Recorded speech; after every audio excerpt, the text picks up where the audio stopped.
You know those people who use some sort of prompt to feed into an AI art software and then get these uncanny valley soulless illustrations to later post on their Instagram and then call themselves an AI artist? Yeah, when I meet those people, I actually do want to go into this oven. You do not do any more black shoe in which I have lived like a foot. Alright, so I just finished reading The Bell Jar by Sylvia Plath, which is known to be an American classic, and by some people it is also shown to be a feminist classic. Long story short, I have a lot of thoughts about it, so let's get into it, shall we? There will be spoilers, of course, but if you're more or less familiar with Sylvia Plath's life, you won't be too surprised, I guess. And that was the thing. Going into this book, I knew nothing about Sylvia Plath, other than the fact that she unalived herself by putting her head into a gas oven. While I was like halfway through reading the book, I decided to search the author and came upon this mental illness report. And I was going through the report and I was like, wait a second. The events that were cataloged in the mental illness report were very similar, almost matching exactly what was happening in the book,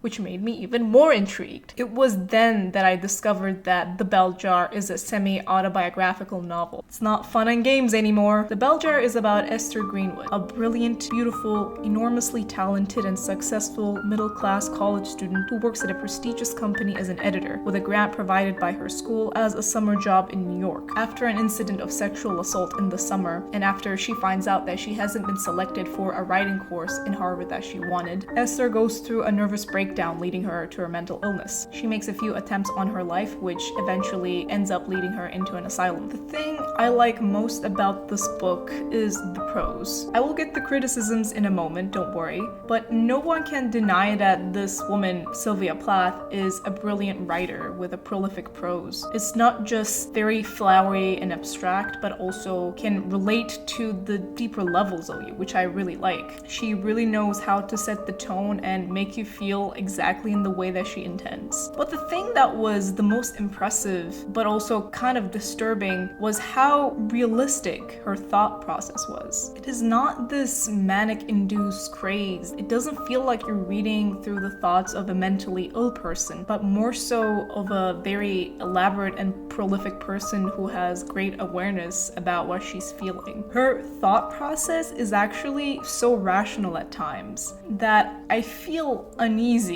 I guess I'm only a few bad incidents away of completely collapsing, is what she's trying to say. That is what's so scary and disturbing about this novel, because you see exactly why she's suffering in the way that she does. And it's not an entirely unique experience. It's a very similar experience that is relating to a lot of people. She's in a state of cognitive dissonance, but she's so elaborate and aware of this fact that you can't help but relate to her journey. One passage that directly stood out to me is a very famous one, and one that you might have seen quotes of everywhere on Goodreads or on social media, and that passage is no other than the fig tree passage. And it goes like this. I saw my life branching out before me, like the green fig tree in the story. From the tip of every branch, like a fat purple fig, a wonderful future beckoned and winked. One wig was a husband and a happy home and children, and another fig was a famous poet.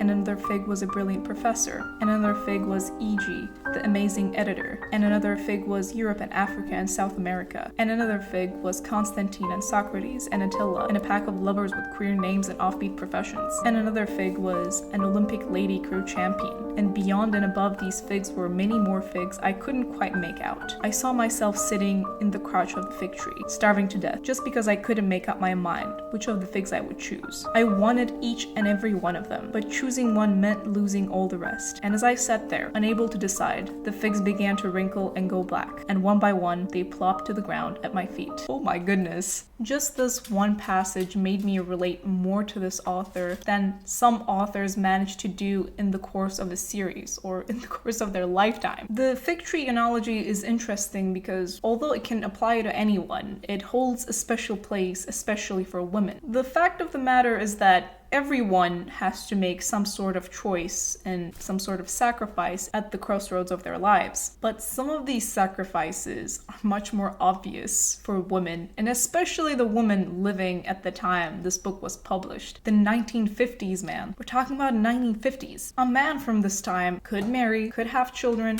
and an artistic endeavor, and it's all good. Especially if they're a wealthy man, and especially if they're of a certain demographic. But for people of color and for women, the scales are not so balanced. Even to this day, women often have to pick a life, to choose a life in between having a career or stay at home, having and raising children, or pursuing your passions. I haven't read anything that spoke so vividly, so tangibly about this crippling anxiety induced by the fact that everyone needs to make a choice, with each potential choice preventing you from going on the pathway of the other choices. But if you don't make a choice because you simply want to have all the figs, you won't get to have any at all. Not choosing a path means not choosing a future. And while this book is written at a time where women couldn't even have their own credit line without their husband's approval, we still see to this day posts about young women agonizing over the fact that they can't read every book, they can't watch every movie, work every profession, both have a career and a fulfilling family life, and pursue multiple passions while they're traveling the world. I don't know why this is, but just wanting to experience life fully with every possible path and outcome seems to especially be something a lot of people want and later struggle with. Because at the end of the day, I think we all have that lingering feeling. What would it be like if I had taken that job other than my current one? What if I studied something different? What if I married someone different? What if I had kids? What if I didn't have kids? There's always an alternate timeline of how things could have turned out. And there's this constant mourning, thinking about the life that you could have had. Another passage that struck a chord with me, given my ambivalence on the topic, is when Esther goes to a gynecologist to get fitted for a contraceptive. And I didn't know this. Apparently, at the time, this was illegal in some states. I mean,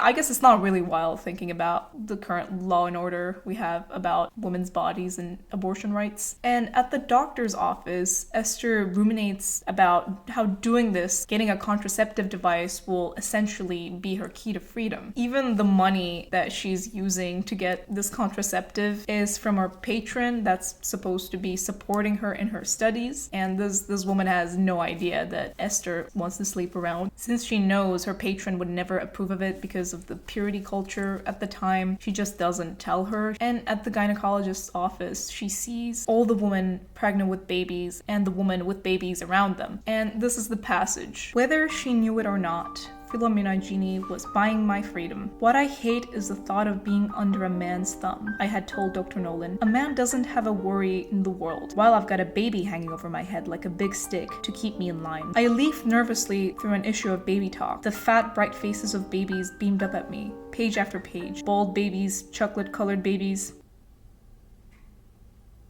Alright, Sylvia, that was a word choice. Choices were made. Eisenhower-faced babies, babies rolling over for the first time, babies reaching for rattles, babies eating their first spoonful of solid food, babies doing all the little tricky things it takes to grow up step by step into an anxious and unsettling world. I smelt a mingling of pabulum and sour milk and salt cod stinky diapers and felt sorrowful and tender. How easy having babies seemed to women around me. Why was I so unmaternal and apart? Why couldn't I dream of devoting myself to baby after fat pooling baby like Dada Conway? And Dada Conway is a character that basically is their neighbor who had like 5 to 6 kids, and everyone in the neighborhood was like, oh my gosh, she has so many kids. She's like the neighbor they like gossiping about because she has so many kids. And this final line: if I had to wait on a baby all day, I would go mad. First of all, same. For Plath, having a baby is described to be the worst thing that can ever happen to her. And I'm not saying for me this is necessarily the case, but I understand to an extent why she's feeling the way she's feeling. She associates any sort of freedom that she would have going out of the window the moment she has a baby, because that is the truth. That is the reality of the time. If you have a baby, that is kind of your life. You can't have much of a personality outside being a mother in the 1950s US. And is she wrong though? Is she wrong when Sylvia Plath married her cheating, two-timing, waste of air husband called Ted Hughes, this man not only cheated on Sylvia just after a few months of meeting his mistress Asya, but while they were on holiday together, Sylvia and Ted Hughes in Ireland, he just took off to meet his mistress in London, and they embarked on a 10-day trip through Spain, the initial place where Sylvia Plath and Ted Hughes honeymooned in. What? And unfortunately, our girl wasn't ambivalent for much long because she had 2 kids with this dusty, crusty man. And in between these 2 kids, she was actually pregnant with another one, but she had a miscarriage. Wanna know why? Because her husband violently beat her, according to the writings in her journal. And when they finally separated, of course this man didn't help out with the kids. So was Sylvia Plath wrong about having kids? Hard to say. The fact that abortions and birth control to this day are such controversial and divisive topics is not really surprising, because it is to some extent true that when a woman has a baby, they will usually be stuck with the child as the primary caretaker. And especially in the 1950s, when men aren't even supposed to be in the picture of, child rearing and changing diapers. They just think they can be a good dad while not even trying to be present. Although it is often thought that women use being pregnant and having the child of a certain man to trap them in their life, not much is talked about the other way around, how men trap women into their life. Which brings us to our point of feminism. And I use the word feminism in quotation marks because it's not really intersectional feminism. The feminism described in this book is mostly relating to middle-class white women. But in a lot of circles, this book is the holy Bible of feminism and feminist ideology. I personally can't call it exactly feminist myself, because although it raises some good issues and some good concerns, the way this book talks about these issues, it's not in line with the definition of feminism that I practice, so I would not call it a feminist critique on society. I would still say that this is an excellent account into a person's descent into mental illness. But feminist? The book introduces some feminist ideas for sure, but any notion of intersectionality is thrown out of the window the moment Sylvia Plath starts talking about minorities. Oh my god, some of the passages, some of the dialogues I had to read through were absolutely so painful because this woman hates minorities. There's so many glaringly racist remarks about Black people, Asians, Latinos. There is no one spared, literally no one spared. I will share some examples to make you guys as uncomfortable as I was while reading them, so here we go. I looked as yellow as a Chinaman. I noticed a big smudgy-eyed Chinese woman staring idiotically into my face. It was only me, of course. He's from Peru. They're squat, I said. They're ugly as Aztecs. Usually it was a shrunken old white man that brought our food. But today, it was a... Yeah. The... kept grinning and chuckling in a silly way. I drew my foot back and gave him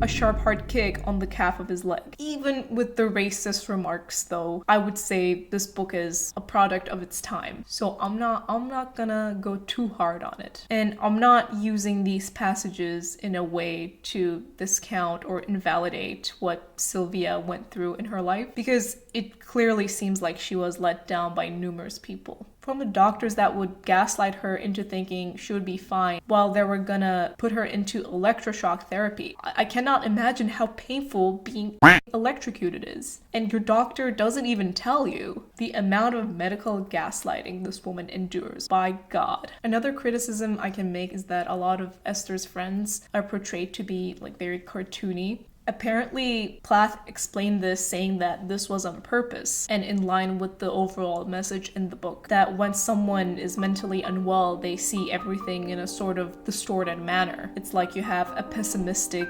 stifling lens on life, and everything is under a bell jar and you're stuck inhaling this very stifling air inside it. As a word of caution, only read this book if you're somehow in a neutral state of mind. It is very triggering. It is very graphic at times. It did affect me. I was a little haunted thinking about how, what if one day my own mind will turn on itself. Also, another word of caution, do not search up Sylvia Plath's life, because especially after she died, the things that happen with her cheating, lying, waste of air of husband, Ted Hughes, and his mistress, Asia, the things that happen to them are very sort of occulty, black magic-y, and very disturbing. I do not want to go deeper into this, but I'll leave you with an interesting fact that I stumbled upon in my research. After Sylvia Plath passed away, Ted Hughes, her ex-husband, and his current mistress, Asia, moved into the house that him and Sylvia used to live in. A lot of personal items and clothing that was Sylvia's was still in that house. And for some reason, Asia used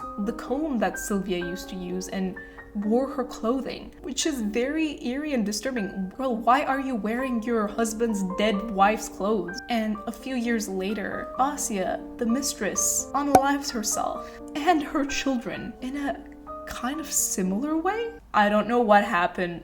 My girl Sylvia texted them, I think. From my research, the couple is known to be into black magic and the occult. So, in conclusion, Sylvia Plath might be a witch.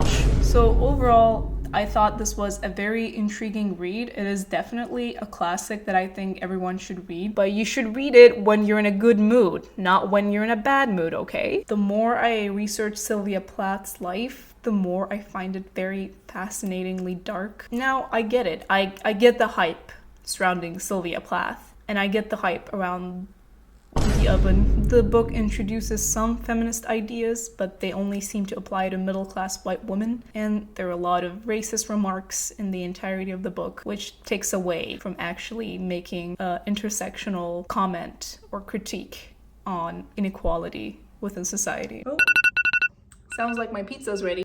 The moral of the story is, if you feel a little down in the dumps, don't put your face in an oven. This pizza is pretty awful though. Well, with that being said, thank you for watching and see you next time.